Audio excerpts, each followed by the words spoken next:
Hi friends, welcome to all. This is Harshavardhan Reddy. మనం ఈరోజు ఈ వీడియోలో ఏం తెలుసుకోబోతున్నామంటే, యాక్చువల్గా ఎస్టర్డే యూపీఎస్సి ప్రిలిమ్స్ ఎగ్జామ్ జరిగింది.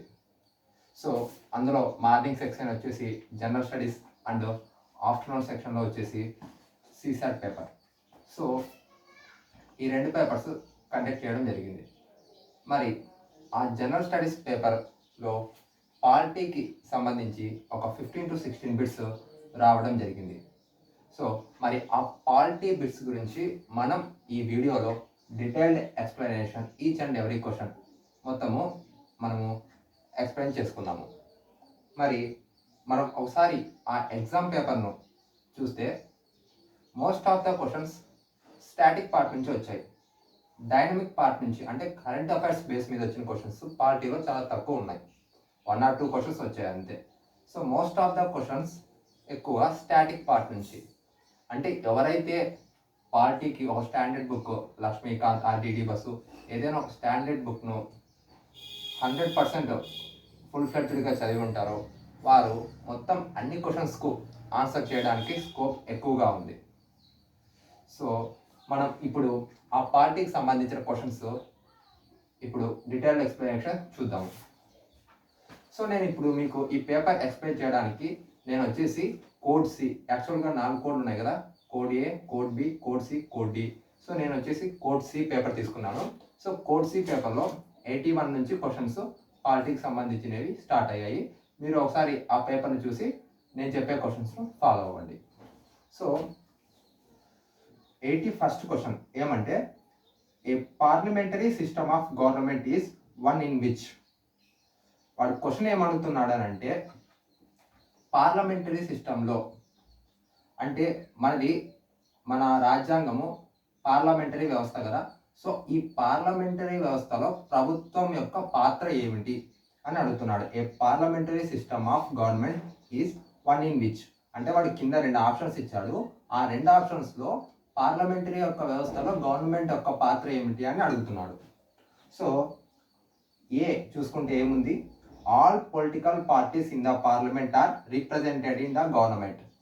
సో వాడు ఏమంటున్నాడంటే, మన పార్లమెంటరీ వ్యవస్థలో ఉండే అన్ని పొలిటికల్ పార్టీసు గవర్నమెంట్ని రిఫ్లెక్ట్ చేస్తాయా అంటే గవర్నమెంట్ను రిప్రజెంట్ చేస్తాయా అని అంటున్నాడు.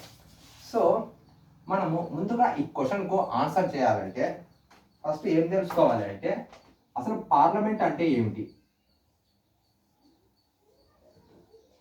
పార్లమెంట్ అంటే ఏమిటి, గవర్నమెంట్ అంటే ఏమిటి, ఈ రెండు మనకి ఐడియా ఉందంటే మనము ఆన్సర్ చేయొచ్చు. సో అసలు పార్లమెంట్ అంటే ఏమిటి, పార్లమెంట్లో ఏమేమి ఉంటాయి అని అంటే, రాష్ట్రపతి, రాజ్యసభ, లోక్సభ ఏమేమి ఉంటాయి. ఫస్ట్ వన్ రాష్ట్రపతి ఉంటాడు, లోక్సభ, మూడవది రాజ్యసభ. ఈ మూడింటిని కలిపి పార్లమెంట్ అని అంటారు. సో మరి లోక్సభలో ఎంతమంది ఉంటారు, దాదాపు 552 మంది లోక్సభలో ఉండాలి. సో కానీ ప్రజెంట్ ఎంతమంది ఉన్నారు లోక్సభలో అంటే 545 మంది మాత్రమే ఎన్నుకోబడ్డారు. మరి రాజ్యసభలో ఎంతమంది ఉండాలంటే 250 మంది ఉండాలి. కానీ ప్రస్తుతం ఎంతమంది ఉన్నారు, 238 మందే ఉన్నారు. సో మనం దీన్ని చూసుకుంటే పార్లమెంట్ అంటే రాష్ట్రపతి, లోక్సభ, రాజ్యసభ ఈ మూడింటిని కలిపి పార్లమెంట్ అంటారు. మరి గవర్నమెంట్ అంటే ఏమిటి. సో గవర్నమెంట్ అంటే ఏదైతే అధికార పార్టీ అంటే మెజారిటీ పొందిన పార్టీ గవర్నమెంట్ని ఫామ్ చేస్తుంది. అంటే గవర్నమెంట్లో ఎవరెవరు ఉంటారు, ప్రధానమంత్రి ప్లస్ మంత్రి మండలి. సో ఈ ప్రధానమంత్రి, మంత్రి మండలి అనేది ఈ రెండు కలిసి గవర్నమెంట్ని ఫామ్ చేస్తుంది. అంటే ఎప్పుడైతే ఒక పార్టీ ఎలక్షన్స్లో మెజారిటీని సంపాదిస్తుందో ఆ పార్టీ అనేది గవర్నమెంట్ ఫామ్ చేస్తుంది. సో ఈ ప్రధానమంత్రి మంత్రి మండలిని ఏర్పాటు చేసుకుంటాడు. మరి వాడు క్వశ్చన్ ఏమడిగాడు, all political parties in the parliament are represented in the government. So మరి పార్లమెంట్లో అధికార పార్టీ అంటే గవర్నమెంట్ అంటే అధికార పార్టీ అని చెప్పుకున్నాము. మరి అధికార పార్టీ కాకుండా ప్రతిపక్ష పార్టీలు కూడా పార్లమెంట్లో ఉంటాయి కదా. అంటే ఈ లోక్సభలో 545 మంది ఉంటే 545 మంది అధికార పార్టీ వాళ్ళే ఉండరు, ప్రతిపక్ష పార్టీ వాళ్ళు ఉంటారు. అలాగే ఇక్కడ 250 మందిలో మొత్తం 250 మంది అధికార పార్టీ వాళ్ళే ఉండరు, ఇక్కడ కూడా ప్రతిపక్ష పార్టీ వాళ్ళు ఉంటారు. సో దీన్ని బట్టి మనకి ఏమర్థం అవుతుంది అని అంటే పార్లమెంటు గవర్నమెంటు సో రెండు వేరు ఉంటాయి. పార్లమెంట్లో గవర్నమెంట్ ఒకటే కాకుండా ప్రతిపక్ష పార్టీ కూడా ఉంటుంది. సో వీడు ఆప్షన్ ఏమి ఇచ్చాడు, all political parties in the parliament are represented in the government అనేది ఇది తప్పు. సో అన్ని పార్టీలు కాదు, ఓన్లీ అధికార పార్టీ ఒకటే గవర్నమెంట్ని రిప్రజెంటేట్ చేస్తుంది. సో మనం ఇక్కడ ఏ అనే దాన్ని తప్పు అని చెప్పవచ్చు. సో సెకండ్ది, the government is responsible to the parliament and they can be removed by it. So government అనేది responsible to the parliament. So తప్పదు కదా, ఖచ్చితంగా గవర్నమెంట్ అనేది పార్లమెంట్ యొక్క ఆధ్వర్యంలో ఉంటే పనిచేయాల్సింది. పార్లమెంటును అతిక్రమించేకి గవర్నమెంట్కు లేదు. ఒకవేళ అలా అతిక్రమించింది అనుకో, అంటే గవర్నమెంట్ అంటే ఏమని చెప్పుకున్నాము, అధికార పార్టీ అని చెప్పాము. సో మరి ఈ అధికార పార్టీ అనేది ఎప్పుడైతే పార్లమెంట్ని అతిక్రమించిందో అవిశ్వాస తీర్మానం ద్వారా ఈ గవర్నమెంట్ అనేది పడిపోతుంది. సో ఈ పార్లమెంట్ అనే దాన్ని అవిశ్వాస తీర్మానం అవిశ్వాస తీర్మానం అనే దాన్ని ప్రవేశపెట్టి గవర్నమెంట్ అనే దాన్ని దించేస్తారు. సో అందువల్ల ఖచ్చితంగా గవర్నమెంట్ అనేది రెస్పాన్సిబుల్ టు ద పార్లమెంట్, ఖచ్చితంగా అది రెస్పాన్సిబుల్గా ఉండవలసిందే పార్లమెంట్కి. And they can be removed by it. అలాగే పార్లమెంట్ చేత గవర్నమెంట్ అనేది ఎప్పుడైనా తొలగించబడుతుంది. సో అంతే కదా, అవిశ్వాస తీర్మానం ప్రవేశపెట్టడం వలన గవర్నమెంట్ అనేది తొలగించబడుతుంది, అంటే అధికార పార్టీ తొలగించబడుతుంది.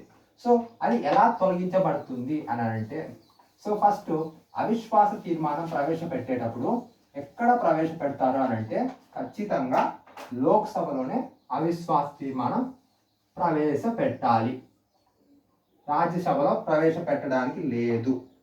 ఎందుకనంటే మంత్రి మండలి లోక్సభకు మాత్రమే అధ్యక్షత వహిస్తుంది, అంటే లోక్సభకు మాత్రమే అది ప్రాతినిధ్యం వహిస్తుంది. మనం చెప్పుకున్నాం కదా ప్రధానమంత్రి ప్లస్ మంత్రి మండలి ఉంటుందని. సో ఆ మంత్రి మండలి అనేది లోక్సభకు ప్రాతినిధ్యం వహిస్తుంది కాబట్టి ఖచ్చితంగా అవిశ్వాస తీర్మానం బిల్లును లోక్సభలోనే ప్రవేశపెట్టాలి.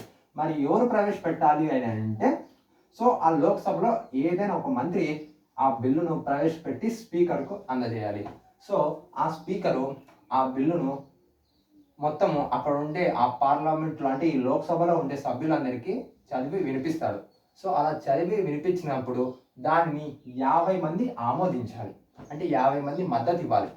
ఫస్ట్ 50 మంది మద్దతు ఇచ్చిన తర్వాత ఒక 10 రోజులు టైం ఇస్తారు. 10 రోజులు టైం ఇచ్చి మొత్తము ఆ అవిశ్వాస తీర్మానాన్ని అంతా చదువుతారు. అలాగే అధికార పక్షం ఉంటారు కదా, సో ఆ అధికార పక్షం వాళ్ళకు దానికి ఏమైనా క్వశ్చన్స్ ఉంటే ఆ క్వశ్చన్స్ ఆన్సర్ చెప్పడానికి అధికార పక్షానికి వాళ్ళు సమయం ఇస్తారు. సో అధికార పక్షంలో ఎవరెవరు ఉంటారు, ప్రధానమంత్రి మంత్రి మండలి. సో ప్రధానమంత్రి మంత్రి మండలి అనేది వాళ్ళు జవాబు చెప్పవలసి వస్తుంది. సో ఇలా మొత్తం అంతా అయిపోయిన తర్వాత ఓటింగ్ జరుగుతుంది. సో అలా ఓటింగ్ అనేది ఏ పద్ధతిలో జరుగుతుందంటే మూజువాయి పద్ధతి. సో మూజువాయి పద్ధతిలో ఓటింగ్ జరిగి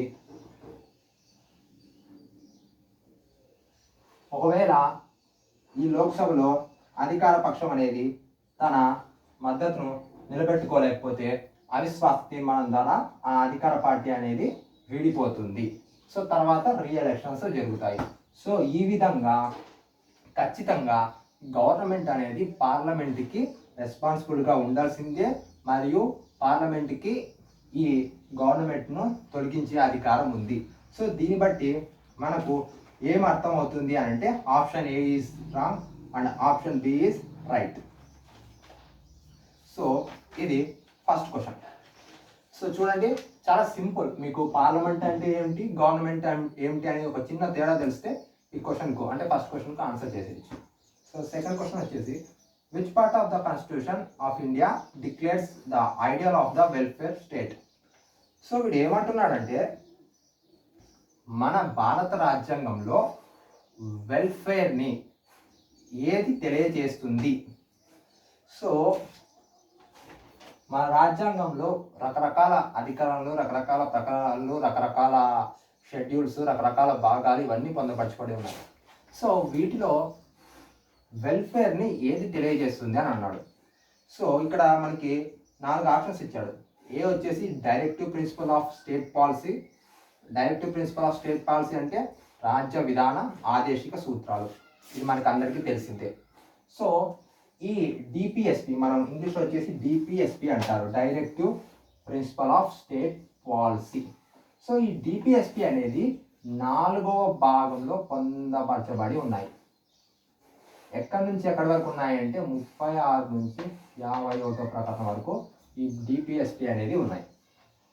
సో ఈ డిపిఎస్పిలో మనకు మొత్తము ఈ 36 నుంచి 51 వరకు ఉండే ప్రతి ఒక్క ప్రకరణ ఏం తెలియజేస్తుందంటే వెల్ఫేర్ గురించే తెలియజేస్తుంది.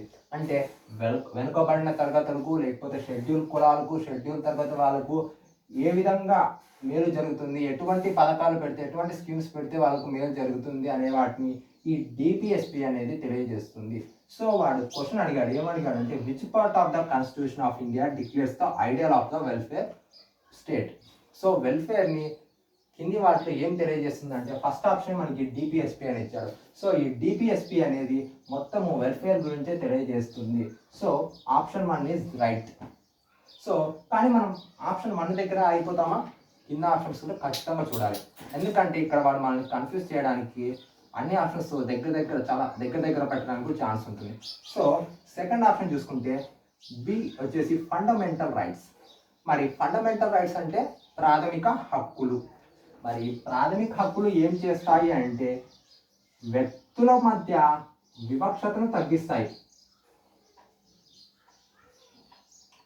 వ్యక్తుల మధ్య వివక్షతను తగ్గిస్తాయి తప్ప ఇవి ఎటువంటి ఆర్థిక సామాజిక అభివృద్ధికి ఉపయోగపడవు, అంటే వెల్ఫేర్కి ఉపయోగపడవు. సో అందువల్ల డిపిఎస్పి అనేది కరెక్ట్ ఆన్సర్, ఫండమెంటల్ రైట్ అనేది రాంగ్ ఆన్సర్. సో థర్డ్ చూసుకుంటే ప్రియాంబుల్ అంటే ప్రియాంబుల్కు ఎటువంటి వెల్ఫేర్ దానికి సంబంధం లేదు. ఎందుకంటే మీరు అనుకోవచ్చు మనకి ఇక్కడ ప్రియాంబుల్లో వచ్చేసి సామ్యవాదం అనేది ఉంది, సోషలిజం అనేది ఉంది. సో ఈ సోషలిజంలో ఏం చెప్తారంటే అందరినీ సమానంగా చూడాలి, ఎవరిని ఒక్కొక్కరిని ఒక్కో రకంగా చూడకూడదు, అందరికీ సమాన ఉద్యోగ అవకాశాలు ఇవ్వాలి, ఇవన్నీ చెప్తారు. సో ప్రియాంబుల్లో సోషలిజం అంటే ఇలా ఉంది. మరి మన రాజ్యాంగం ప్రకారము ఏముంటుంది అంటే ఓన్లీ షెడ్యూల్ కులాలకు, షెడ్యూల్ తరగతుల వాళ్ళకు, వెనుకబడిన తరగతుల వాళ్ళకు వీరికి మాత్రమే ఉద్యోగాలలో ఎక్కువ రిజర్వేషన్ కల్పించాలని ఉంటుంది. సో మరి ఒక జనరల్ కేటగిరీకి సంబంధించిన అభ్యర్థి నాకు ప్రియాంబుల్లో అందరికీ సమాన అవకాశాలు ఇవ్వాలి అని ఉంది అని చెప్పేసి అతను కోర్టుకు వెళ్తే అది చెల్లుతుందా? చెల్లదు. సో అందువల్ల ప్రియాంబుల్ అనేది వెల్ఫేర్ని నిర్వచించలేదు. సో ప్రియాంబుల్ అనేది కూడా ఆన్సర్ కాదు. అలాగే 7th షెడ్యూల్ డి అనే ఆప్షన్ వచ్చేసి 7th షెడ్యూల్ ఉంది. ఈ 7th షెడ్యూల్ అనేది 246వ ప్రకరణంలో ఉంది. సో మరి ఈ 7th షెడ్యూల్ ఏం తెలియజేస్తుంది అని అంటే మీరు వినే ఉంటారు, కేంద్ర జాబితా, రాష్ట్ర జాబితా, ఉమ్మడి జాబితా. సో కేంద్ర జాబితా, రాష్ట్ర జాబితా, ఉమ్మడి జాబితా. సో కేంద్ర జాబితాలో మొట్టమొదట 77 అంశాలు ఉన్నాయి, కానీ ప్రజెంట్ 100 అంశాలకు వచ్చింది. అలాగే మనకు రాష్ట్ర జాబితా చూసుకుంటే మొట్టమొదట 66 అంశాలు ఉండేవి, ఇప్పుడు 61 అంశాలకి వచ్చాయి. అలాగే ఉమ్మడి జాబితా అంటే కేంద్ర జాబితా, రాష్ట్ర జాబితా అంటే కేంద్రానికి రాష్ట్రానికి రెండింటికి సంబంధించిన అంశాలు కూడా ఉంటాయి. అవి మొట్టమొదట 47 ఉండేవి, ఇప్పుడు 52కి వచ్చినాయి. సో ఈ కేంద్ర జాబితా, రాష్ట్ర జాబితా, ఉమ్మడి జాబితా గురించి ఈ 7th షెడ్యూల్ తెలియజేస్తుంది. దీనిలో ఎటువంటి వెల్ఫేర్ స్కీమ్స్ గురించి ఉండదు. సో అందువల్ల మనకి మొత్తం బిసిడి ఈ 3 wrong answers. So first one is DPSP. So DPSP is the right answer. So second one explanation ఇది. సో థర్డ్ క్వశ్చన్ వచ్చేసి వాడు ఏమన్నా అంటే consider the following statement. The constitution of India declares its basic structure in terms of federalism, secularism, fundamental rights and democracy. మన భారత రాజ్యాంగము basic స్ట్రక్చర్ని ఈ కింద అంశాల్లో పొందపరిచింది అని ఇచ్చాడు. ఏవేవి? Federalism, secularism, fundamental rights and democracy.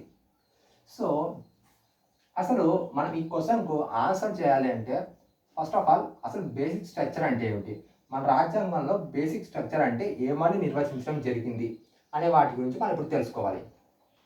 So ఈ బేసిక్ స్ట్రక్చర్ అనే పదము మనకి ఎక్కడ వచ్చింది అని అంటే రాజ్యాంగంలో ఎక్కడా లేదు. సో ఇంతవరకు దీనికి ఒక ఖచ్చితమైన నిర్వచనం అనేది సుప్రీంకోర్టు ఇవ్వలేదు. ఎందుకు ఇవ్వలేదు అంటే ఏదైనా ఒక అంటే XYZ అనే అంశాలు ఇవి మన భారత రాజ్యాంగంలో మౌలిక స్వరూపానికి చెందిన అంశాలు అని ఇచ్చారనుకోండి. ఏమైనా సపోజ్ ఒక 3 అంశాలను 3, 4, 5 అంశాలను ఇవే పర్టికులర్గా ఇవే మాత్రము మౌలిక స్వరూపానికి చెందిన అంశాలు అని ఇస్తే ఏం చేస్తారంటే ఈ అధికార పక్షం పార్టీ వాళ్ళు ఉంటారు చూడు, వాళ్ళు ఈ మౌలిక స్వరూపానికి ఆటంకం కలిగేలాగా కొత్త సవరణ చట్టాలు చేయడానికి వీలు ఉంది. సో అందువల్ల రాజ్యాంగం యొక్క మౌలిక స్వరూపము పర్టికులర్గా ఇది అని ఇంతవరకు సుప్రీంకోర్టు చెప్పలేదు. ఏదైతే ఎప్పుడైనా ఒక సవరణ జరిగిందంటే ఆ సవరణలో ప్రజా ప్రయోజనాల కోసం ఏమైనా ఉన్నాయా, లేకపోతే ఆటంకం కలిగించే విధంగా ఉన్నాయా అనేది చూసి వాటిలో ఉండే తప్పులను సవరించి అప్పుడు ఏవైనా కొత్త కొత్త అంశాలను ఈ రాజ్యాంగం యొక్క మౌలిక స్వరూపంలో చేర్చడం జరుగుతూ ఉంటుంది. సో దీనికి సంబంధించి చాలా కేసులు ఉన్నాయి. మీకు ఒకసారి కావాలంటే ఆ కేసెస్ గురించి కూడా ఒకసారి బ్రీఫ్గా చెప్తాను, వినండి. యాక్చువల్గా మనం ఈ బేసిక్ స్ట్రక్చర్ గురించి తెలుసుకోవాలంటే మనకు ముందుగా 2 ఆర్టికల్స్ తెలియాలి. అవేమంటే ఆర్టికల్ 13, ఆర్టికల్ 368. సో యాక్చువల్గా ఆర్టికల్ 13 ఏం చెప్తుంది అని అంటే ఇది చట్టం అంటే ఏమిటి, చట్టం పరిధిలోకి ఏమేమి వస్తాయనే వాటి గురించి చెప్తుంది. అలాగే న్యాయ సమీక్ష అధికారం గురించి చెప్తుంది. చట్టం యొక్క పరిధిని మరియు న్యాయ సమీక్ష అధికారాన్ని గురించి ఆర్టికల్ 13 చెప్తుంది. మరి ఆర్టికల్ 368 ఏం చెప్తుంది అని అంటే పార్లమెంటు ద్వారా ఏ రాజ్యాంగ సవరణ చేయవచ్చు, రాజ్యాంగాన్ని ఎలా సవరించవచ్చు అనేది 368 ఆర్టికల్లో ఉంటుంది. సో మనకి రాజ్యాంగం అమలులోకి వచ్చిన తర్వాత ఫస్ట్ అమెండ్మెంట్ అంటే మొదటి రాజ్యాంగ సవరణ ఎప్పుడు జరిగింది అని అంటే 1951. సో యాక్చువల్గా 1951లో రాజ్యాంగ సవరణ అనేది జరగడం జరిగింది. సో ఈ 1951లో ఏం చేశారు అని అంటే మనకు యాక్చువల్గా ప్రాథమిక హక్కుల్లో 31 ఆర్టికల్ ఉంది. సో ఈ 31 ఆర్టికల్లో 31A, 31B అనే రెండింటిని చేర్చడం జరిగింది. అంటే 31 ఆర్టికల్ను సవరించారు. సో ఫస్ట్ అమెండ్మెంట్లో ఈ ఆస్తి హక్కు యాక్చువల్గా 31 ఆర్టికల్ అనేది ఏందని తెలియజేస్తుంది అంటే ఆస్తి హక్కును తెలియజేస్తుంది. మరి ఈ ఆస్తి హక్కును సవరించి 31A, 31Bని ప్రవేశపెట్టారు.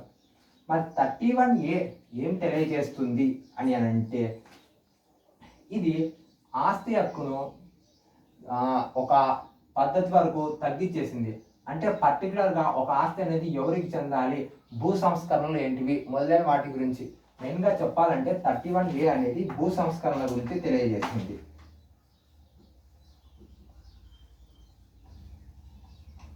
అలాగే 31B ఏం తెలియజేసింది అని అంటే ఇది కొన్ని అంశాలను 9th షెడ్యూల్లో ప్రవేశపెట్టారు. ఈ 31B ద్వారా 31A ద్వారా భూ సంస్కరణలు చేస్తే 31B ద్వారా 9th షెడ్యూల్లో కొన్ని అంశాలను ప్రవేశపెట్టారు. అసలు 9th షెడ్యూల్ ఎందుకు 10th షెడ్యూల్ ఎందుకు పెట్టలేదంటే యాక్చువల్గా మన రాజ్యాంగం వచ్చినప్పటికీ 8 షెడ్యూల్సే ఉన్నాయి. సో మొట్టమొదటి రాజ్యాంగ సవరణ ద్వారా 9th షెడ్యూల్ను ప్రవేశపెట్టి కొన్ని అంశాలను 9th షెడ్యూల్లోకి పంపించారు. సో తర్వాత ప్రజెంట్ అయితే ఇప్పుడు 12 షెడ్యూల్స్ ఉన్నాయి ఇన్ని రాజ్యాంగ సవరణ జరిగాయి కాబట్టి. కానీ అప్పుడు మాత్రం 1951లో ఒక షెడ్యూల్ మాత్రమే వచ్చింది, అది 9th షెడ్యూల్. ఆ 9th షెడ్యూల్లోకి కొన్ని అంశాలను చేర్చారు, అది 31Bగా మార్చడం జరిగింది. సో ఇలా ఈ భూ సంస్కరణ చేసిన తర్వాత అప్పుడు శంకరీ ప్రసాద్ అనే ఒక వ్యక్తి వచ్చాడు. సో ఈ శంకరీ ప్రసాద్ ఏమడిగాడు అని అంటే మనకు రాజ్యాంగం సవరణ చేసింది బాగుంది, మరి ప్రాథమిక హక్కులను రాజ్యాంగ సవరణ చేసే అధికారం పార్లమెంటుకు ఉందా?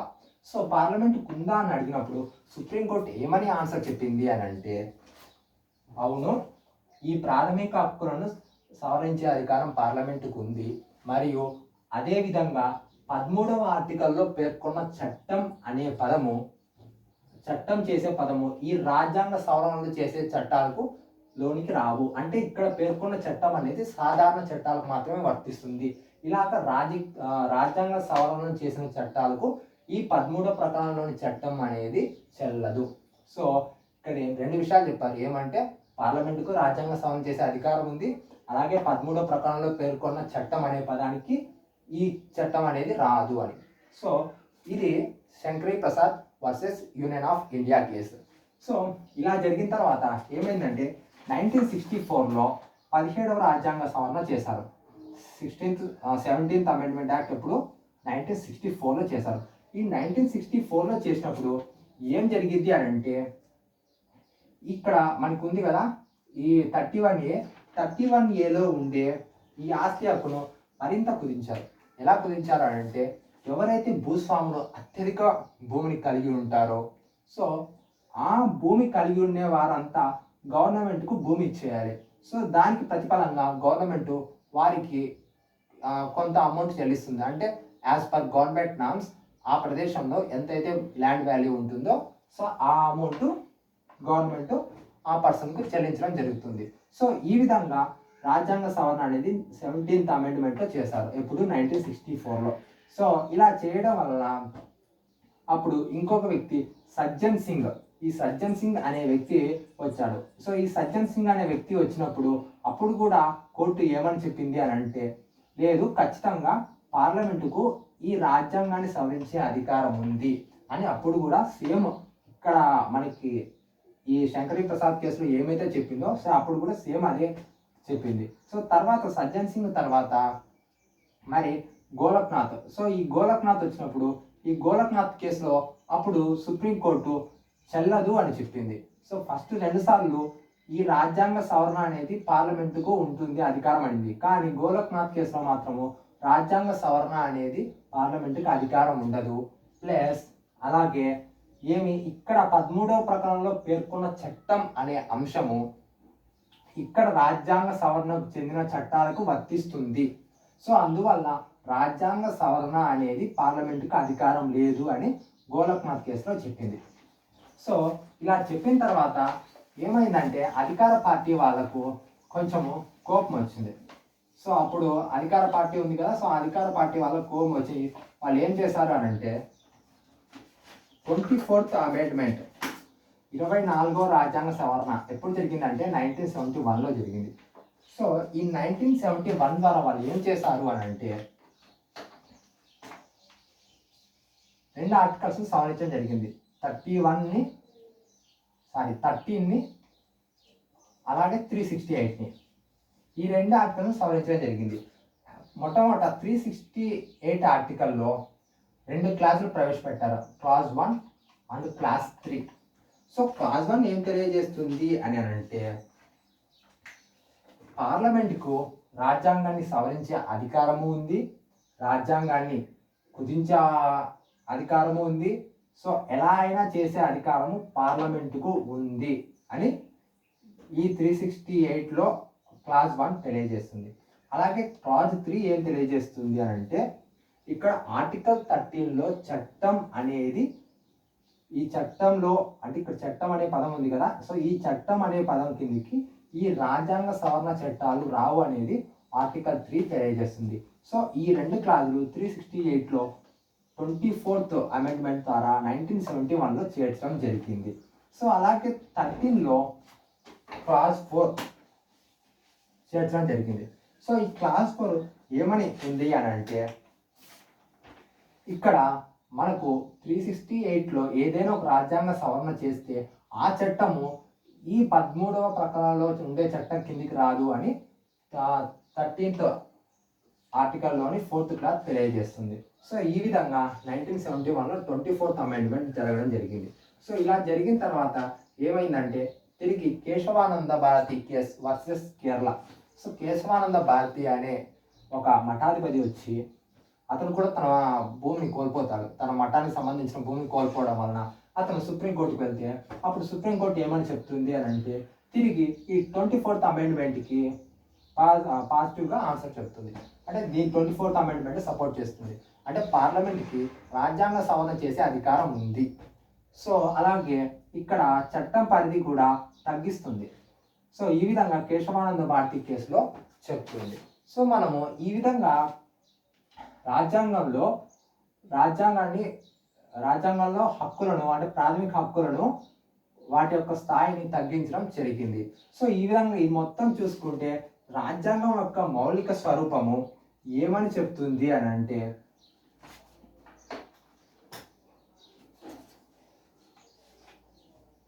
కేశవానంద భారతి కేసు చెప్పుకున్నాం కదా. కేశవానంద భారతి కేసులో కేశవానంద వర్సెస్ కేరళ అని. సో ఈ కేసులో ఈ సుప్రీంకోర్టు ఏమని చెప్తుందంటే ఇది రెండు చెప్పింది బాగానే ఉంది. ఏమంటే సుప్రీంకోర్టు పార్లమెంటు చేసిన ఏవైనా కూడా సవరణలు చెల్లుతాయి, ప్లస్ అలాగే చట్టం పరిధి కూడా 13(1) ఉండే చట్టాలకు ఈ రాజ్యాంగ సవరణ చట్టాలు రాబడింది. సో వాటితో పాటు ఇంకో అంశం చెప్పింది, పార్లమెంటు రాజ్యాంగ సవరణ చేయొచ్చు, కానీ ఆ రాజ్యాంగ సవరణ ఎలా ఉండాలి అని అంటే అది ప్రవేశికలోని మౌలిక స్వరూపాన్ని దెబ్బతీయకూడదు. అంటే రాజ్యాంగానికి యొక్క ఆధారం ఏంది? ప్రవేశిక.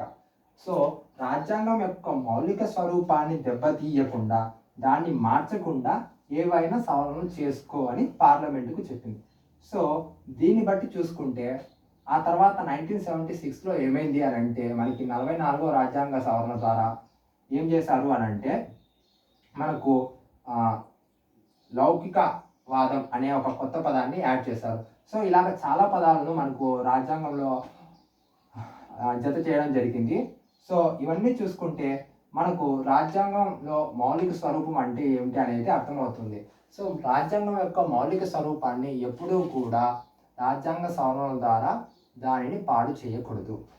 సో మనము క్వశ్చన్లోకి వస్తే వీడు ఏమన్నాడు, the constitution of India declares its basic structure in terms of federalism, secularism, fundamental rights and democracy.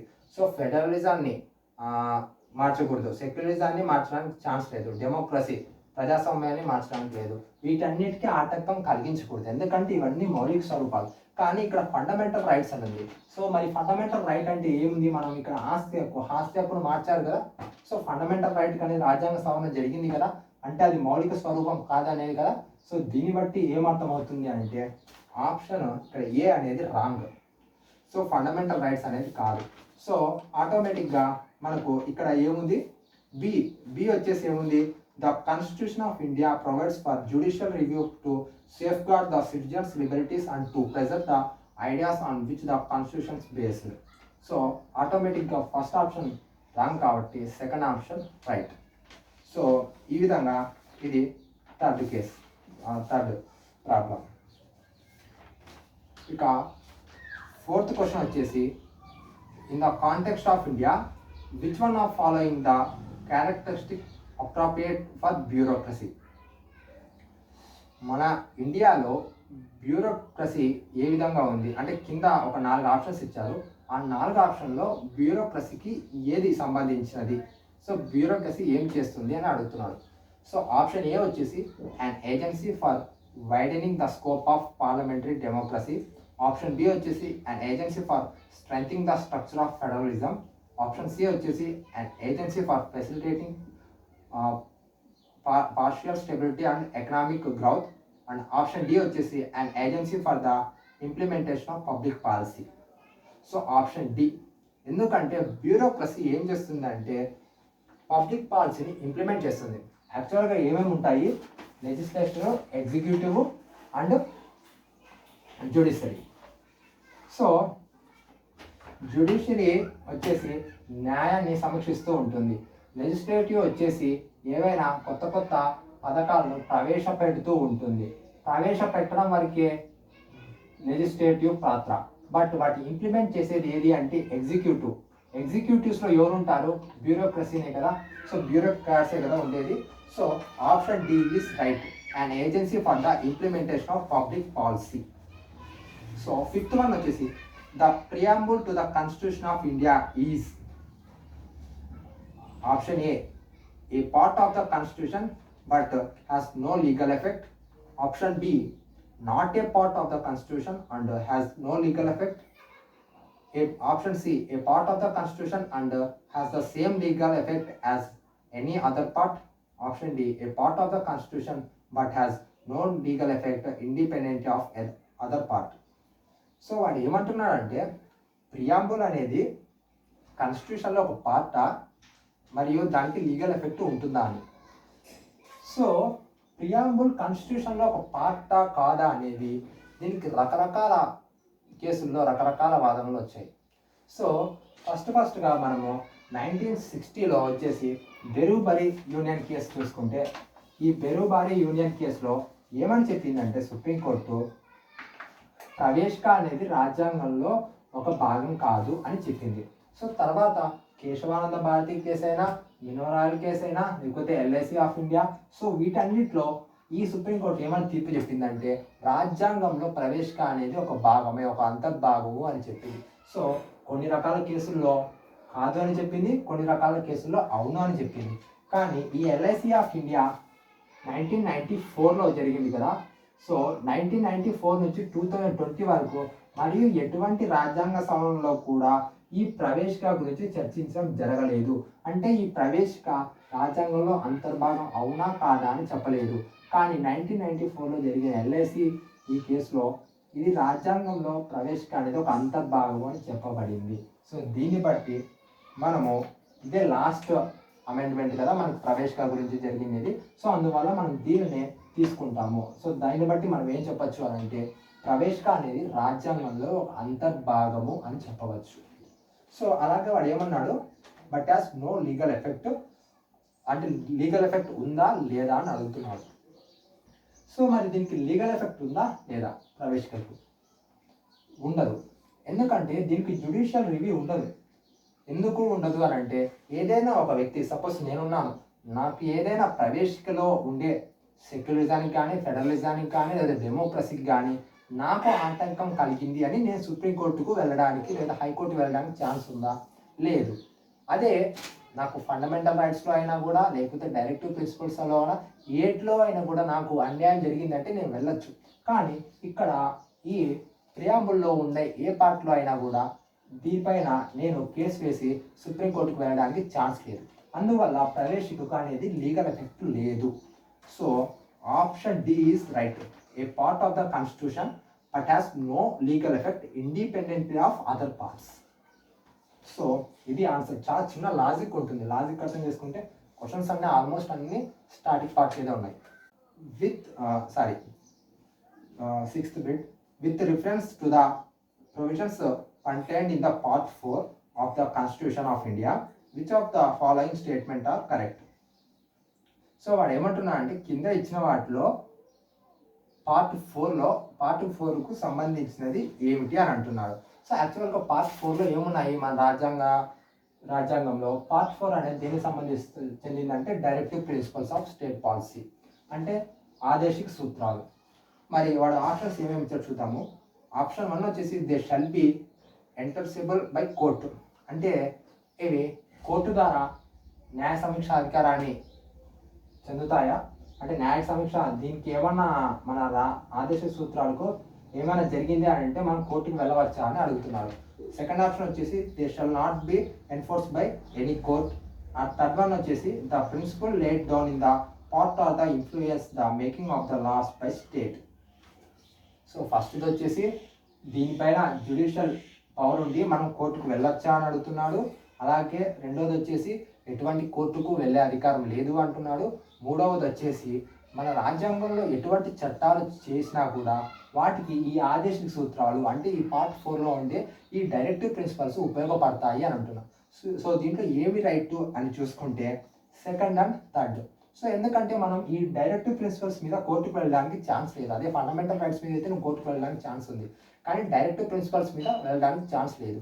అలాగే థర్డ్ వన్ వచ్చేసి రాజ్యాంగంలో మీరు ఏ చట్టమైనా చూసుకోండి, ఏదైనా ఒక చట్టం చేశారు అంటే దాంట్లో ఖచ్చితంగా బ్యాక్గ్రౌండ్లో ఈ డైరెక్టివ్ ప్రిన్సిపల్స్ అనేది ఉంటాయి. So option 2 and 3 is right. ఇక 7th question. According to the Constitution of India, a person who is eligible to the vote can be made a minister in a state for 6 months, even if he is not a member of the legislature of the state. So ఇక్కడ 7th క్వశ్చన్లో వాడు first option ఏమి ఇచ్చాడంటే, వాడు యాక్చువల్గా 2 options ఇచ్చాడు. వాటిలో ఏవి రైట్ ఏవి తప్పు అనేది చూస్ చేసుకోమంటున్నాడు. సో ఫస్ట్ వాడు ఏమన్నాడంటే, మన భారత రాజ్యాంగం ప్రకారము ఒక పర్సన్ స్టేట్ లెజిస్లేటివ్లో అంటే శాసనసభలో మంత్రిగా ఎన్నుకోబడతాడు.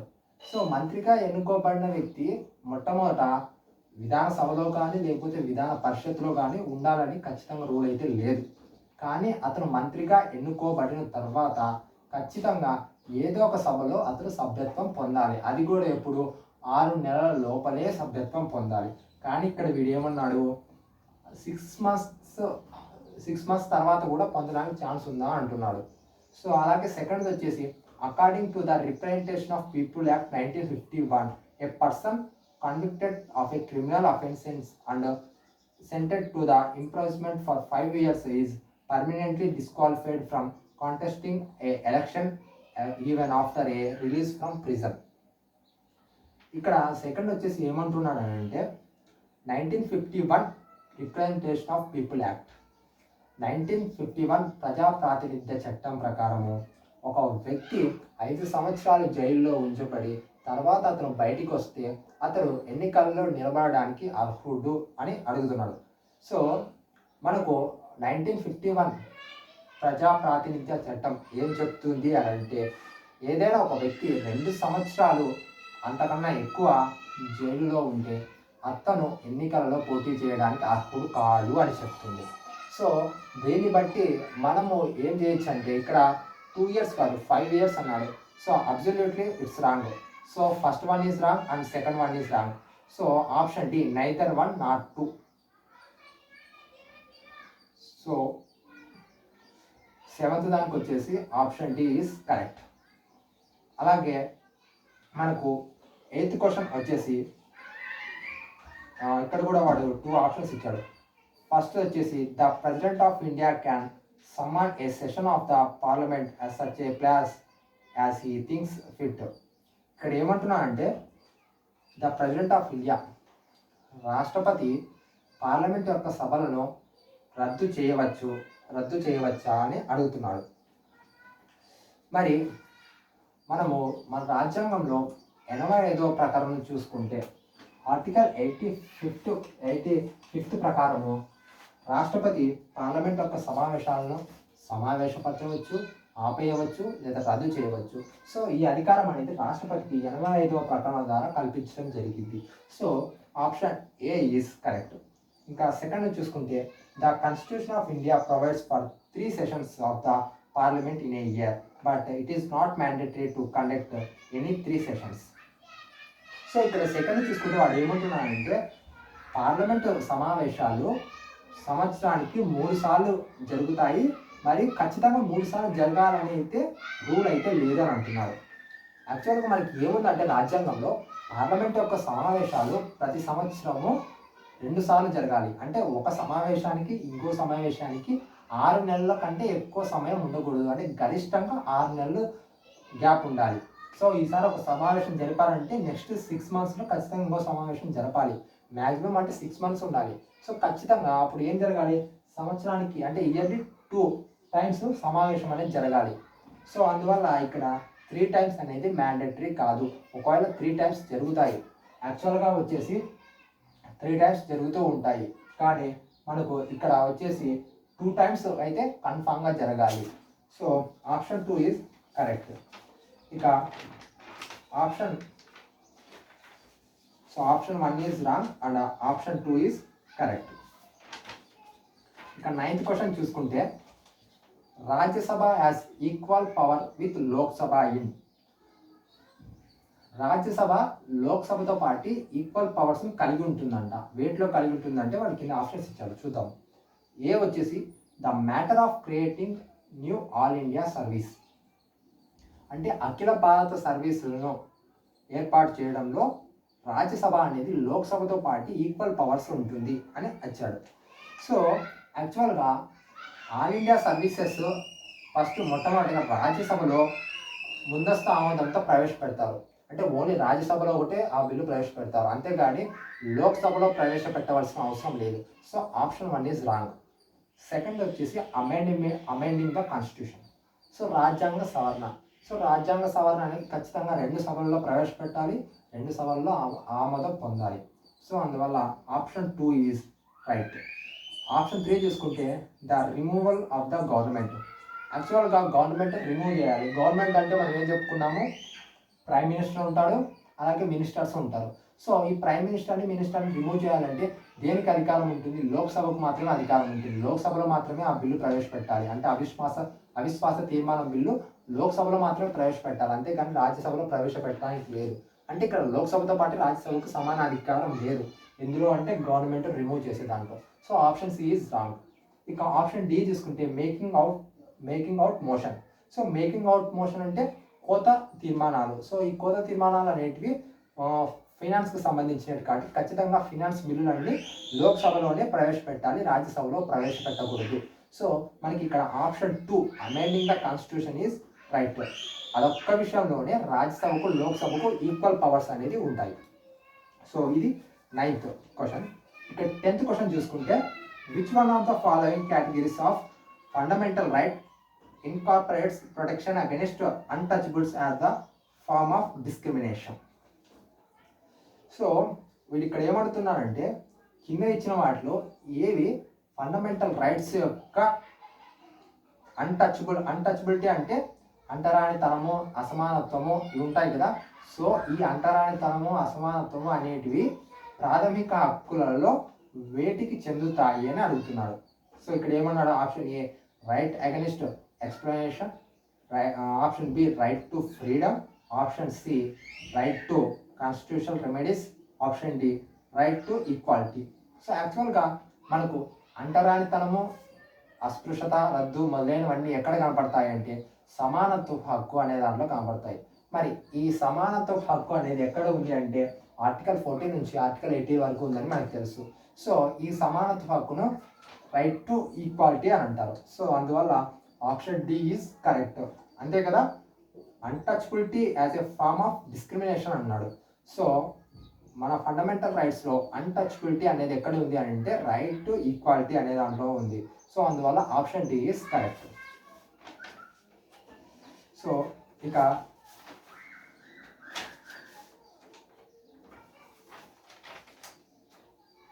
11th question. In India separation of judiciary from the executive is enjoyed by. So ఇక్కడ ఏమంటున్నాడంటే సపరేషన్ ఆఫ్ జ్యుడిషియరీ అంటే న్యాయశాఖను కార్యనిర్వహణ శాఖ నుంచి వేరు చేయడం. సో న్యాయశాఖను కార్యనిర్వహణ శాఖ నుంచి వేరు చేసేది ఎక్కడ ఉంది అని అంటే మనకు డైరెక్టివ్ ప్రిన్సిపల్స్లో 50th ఆర్టికల్లో ఉంది. సో మనకి 50 ప్రకటన ఏం తెలియజేస్తుంది అంటే న్యాయశాఖను కార్యనిర్వహణ శాఖ నుండి వేరు చేయడం గురించి తెలియజేస్తుంది. సో ఇది direct question. In India separation of judiciary from the executive is enjoyed by option A the preamble of the constitution, option B a directive principle of state policy, option C the 7th schedule, option D the convention practice. So preamble of the constitution ప్రియాంబుల్లో లేదు, ఇంకా 7th షెడ్యూల్లో కూడా లేదు. 7th షెడ్యూల్లో మనం చెప్పుకున్నాం ఆల్రెడీగా రాష్ట్ర జాబితా, కేంద్ర జాబితా, ఉమ్మడి జాబితా ఉంటాయి అని. So option D the convention practice అది కూడా కాదు. సో అందువల్ల ఆప్షన్ బి డైరెక్టివ్ ప్రిన్సిపల్స్లో ఈ 50th ఆర్టికల్ ఉంది. ఇది న్యాయ వ్యవస్థను కార్యనిర్వహణ వ్యవస్థ నుంచి వేరు చేస్తుంది. అందువల్ల ఆప్షన్ బి ఈజ్ కరెక్ట్. ఇక 12th చూసుకుంటే 12th question. Other than the fundamental rights which one of the following pair of the constitution is India reflect the principle and provisions of the Universal Declaration of Human Rights. So ఈ universal declare of human rights అనేది ఐక్యరాజ్య సమితి యొక్క ఆధీనంలో ఉంటుంది. మరి ఈ ఐక్యరాజ్య సమితి ఈ ఫండమెంటల్ రైట్స్తో పాటు వేటిని మన రాజ్యాంగ అంటే ఫండమెంటల్ రైట్స్తో పాటు ఏవి మన భారత రాజ్యాంగాన్ని రిఫ్లెక్ట్ చేస్తాయి అని నిర్దేశించింది. ఏం నిర్దేశించింది? ఐక్యరాజ్య సమితి నిర్దేశించింది. మరి అవి ఏమిటి అంటే ఇప్పుడు 1 వచ్చేసి ప్రియాంబుల్, 2nd వచ్చేసి డిపిఎస్పి, థర్డ్ది వచ్చేసి ఫండమెంటల్ రైట్స్. సో మనం ఇక్కడ చూసుకుంటే preamble, DPSP, fundamental duties. So preamble అనేది రిఫ్లెక్ట్ చేస్తుంది, అలాగే డిపిఎస్పి అంటే ఏమి చెప్పుకున్నాము, ఆదేశ సూత్రాలు, ఇది కూడా రిఫ్లెక్ట్ చేస్తాయి. అలాగే ఫండమెంటల్ డ్యూటీస్ ఇవి కూడా రిఫ్లెక్ట్ చేస్తాయి. So answer is 1 and 2 and 3. So మూడు కూడా మన ఫండమెంటల్ రైట్స్ని రిఫ్లెక్ట్ చేస్తాయి. సో మూడింటిని కూడా మనకు 1948 యాక్ట్ ప్రకారము ఐక్యరాజ్య సమితి అనేది ఈ యూనివర్సల్ డిక్లరేషన్ ఆఫ్ హ్యూమన్ రైట్స్లో చెప్పడం జరిగింది. ఇక 30th క్వశ్చన్ చూసుకుంటే, with reference to the funds under member of parliament local area development scheme which are the following are correct. So యాక్చువల్గా MPLADS, member of parliament local area development scheme, MPLADS. అసలు MPLADS అనేది ఎప్పుడు ప్రవేశపెట్టబడింది అని అంటే, యాక్చువల్గా ఇది 1993లో ప్రవేశపెట్టడం జరిగింది. ఎవరి కోసం ప్రవేశపెట్టబడింది అంటే మెంబర్ ఆఫ్ పార్లమెంట్. సో ఈ ఎంపీలు ఉంటారు కదా, సో ఈ ఎంపీల కోసము 1993లో ఇది ప్రవేశపెట్టడం జరిగింది. సో దీని యొక్క ముఖ్య ఉద్దేశం ఏమిటి అంటే, ఈ ఎంపీలు ఏదైతే నియోజకవర్గం చెందుతారో ఆ నియోజకవర్గంలో ఉండే ప్రజల యొక్క అభివృద్ధికి కొంచెం నిధులు అనేది కేటాయించడం జరుగుతుంది. దాదాపు ప్రతి సంవత్సరం 5 కోట్ల వరకు ప్రతి ఒక్క ఎంపీకి ఇవ్వడం జరుగుతుంది. సో ఇతను ఏం చేస్తాడు అంటే, తన నియోజకవర్గంలో ఉండే ప్రజలకు ప్రాథమిక ఆరోగ్యం కానీ, ప్రాథమిక విద్య కానీ, లేకపోతే రోడ్లు బాగు చేయడం కానీ, ఏదైనా సంక్షేమ కార్యక్రమాలు చేయడం కానీ, ఇవన్నీ ఈ నిధుల నుండి చేయడం జరుగుతూ ఉంటుంది. యాక్చువల్గా ఇది 1993లో ప్రవేశపెట్టబడినప్పుడు ఇది వచ్చేసి యాక్చువల్గా మినిస్ట్రీ ఆఫ్ రూరల్ డెవలప్మెంట్ కింద ఉండేది, ఏది ఈ ఎంపీఎల్ఏడిఎస్. కానీ 1994 అక్టోబర్ తర్వాత ఇది ఏం చేయబడింది అంటే ministry of statistics and programme implementation అనే శాఖ కిందకు వచ్చేసింది. మొట్టమొదటి అయితే రూరల్ డెవలప్మెంట్ కింద ఉండేది, తర్వాత స్టాటిస్టిక్స్ అండ్ ప్రోగ్రామ్ ఇంప్లిమెంటేషన్ కిందకి 1994 అక్టోబర్లో వచ్చింది. సో ఇది ఈ ఎంపీఎల్ఏడిఎస్ గురించి. మరి ఈ ఎంపీఎల్ఏడిఎస్ కింద ప్రతి ఒక్క ఎంపీకి 5 కోట్లు ప్రతి సంవత్సరం ఇస్తూ ఉంటారు. మరి ఈ 5 కోట్లు ఒకటే సంవత్సరంలో ఖర్చు పెడతారా అని అంటే ఖర్చు పెట్టలేరు. ఒకసారి మిగిలింది అనుకో, అది నెక్స్ట్ సంవత్సరానికి కూడా వాడుకునే అధికారము ఎంపీకి ఉంటుంది. సో ఇది ఎంపీఎల్ఏడిఎస్ గురించి. మరి వాడు క్వశ్చన్ ఏమడిగాడు, ఆప్షన్ 1 వచ్చేసి MPLADS funds must be used to create durable assets like physical infrastructure of health, education etcetera. So మనం ఇందాక చెప్పుకున్నాం కదా, ఈ ఎంపీ తన నియోజకవర్గంలో ఉండే ప్రజలకు ప్రాథమిక విద్య కానీ, ప్రాథమిక ఆరోగ్యానికి కూడా ఈ నిధులు అనేది వెచ్చించవచ్చు. So option 1 is correct. And second చూసుకుంటే, a specified portion of each MPs fund must benefit SC or ST populations. So మన రాజ్యాంగంలో ఏ పథకం ప్రవేశపెట్టినా అది షెడ్యూల్డ్ కులాలు, షెడ్యూల్డ్ తెగల వాళ్ళకు ఫస్ట్ ప్రియారిటీ ఇస్తుంది. సో ఇక్కడ ఎంపీకి వచ్చే ఫండ్స్లో కూడా ఫస్ట్ ప్రియారిటీ ఎవరికి అంటే ఎస్సీ ఎస్టీ పాపులేషన్కి వాళ్ళు ఫస్ట్ ప్రియారిటీ ఇస్తారు. So option 2 is right.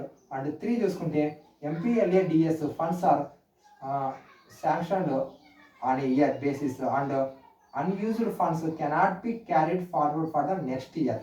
So వాడు ఏమంటున్నాడు అంటే, ఈ ఇయర్లో శాంక్షన్ చేసిన ఫండ్స్ ఈ ఇయర్లో ఖర్చు పెట్టకపోతే అది నెక్స్ట్ ఇయర్కు వాడుకోవడానికి అధికారం లేదు అని అంటున్నారు.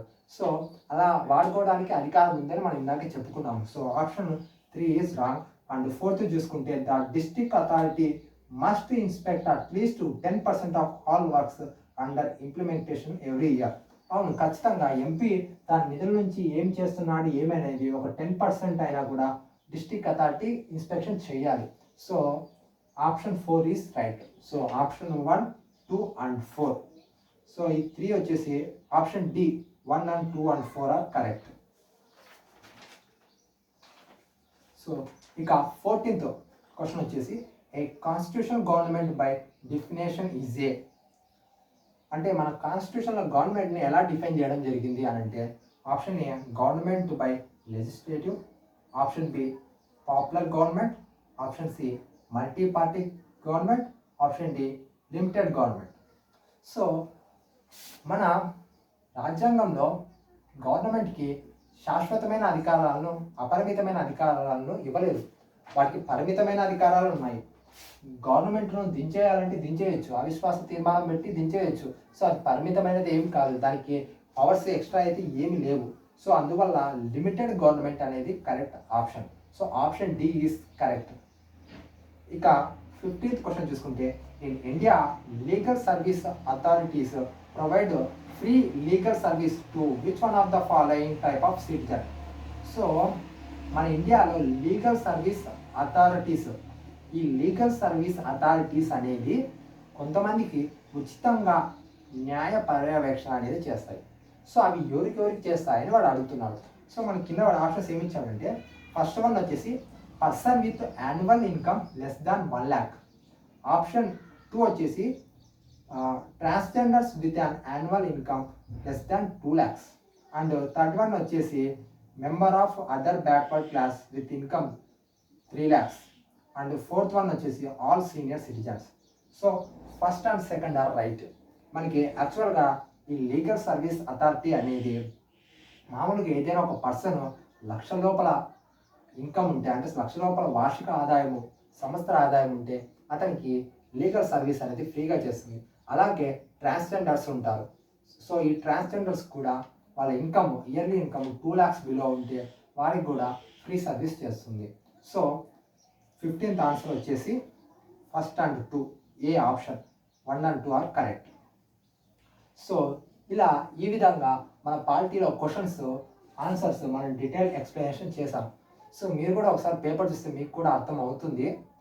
మనం ముఖ్యంగా చెప్పుకోవాల్సిన విషయం ఏమంటే, ఈ క్వశ్చన్ మొత్తం చూసుకుంటే మనం కరెంట్ అఫైర్స్ బేస్ మీద క్వశ్చన్స్ పెద్దగా ఏమి లేవు, అన్నీ ఎక్కువ స్టాటిక్ పార్ట్ నుంచి వచ్చాయి. నాట్ ఓన్లీ పాలిటీ, మీరు జాగ్రఫీ చూసుకున్నా, హిస్టరీ చూసుకున్నా, హిస్టరీ అయితే కొంచెం టఫ్గా వచ్చిందని చెప్పుకోవాలి. ఎందుకంటే హిస్టరీ కొంచెం ఇన్డెప్త్గా అడిగాడు. ఎక్కువగా యాన్షంట్ హిస్టరీ చూసుకుంటే బౌద్ధ మతం గురించి దాదాపు 3 to 4 క్వశ్చన్స్ వచ్చాయి. మనకి జైన మతం గురించి అడగలేదు, అశోక అంటే మౌర్య సామ్రాజ్యం గురించి పెద్దగా అడగలేదు, కానీ బౌద్ధ మతం గురించి ఎక్కువ వచ్చాయి. సో హిస్టరీలో వచ్చేసి కొంచెం వాడు డెప్త్గా వెళ్ళాడని చెప్పవచ్చు ఈ సంవత్సరంలో. సో దీన్ని బట్టి నెక్స్ట్ ఇయర్ ప్రిపరేషన్ ఎలా ఉండాలి అనేది ప్రతి ఒక్క అభ్యర్థి దృష్టిలో ఉంచుకొని ప్రిపేర్ అవ్వాలని నేను కోరుకుంటున్నాను. సో మనం నెక్స్ట్ వీడియోలో జాగ్రఫీకి సంబంధించిన క్వశ్చన్స్తో కలుసుకుందాం. Thank you.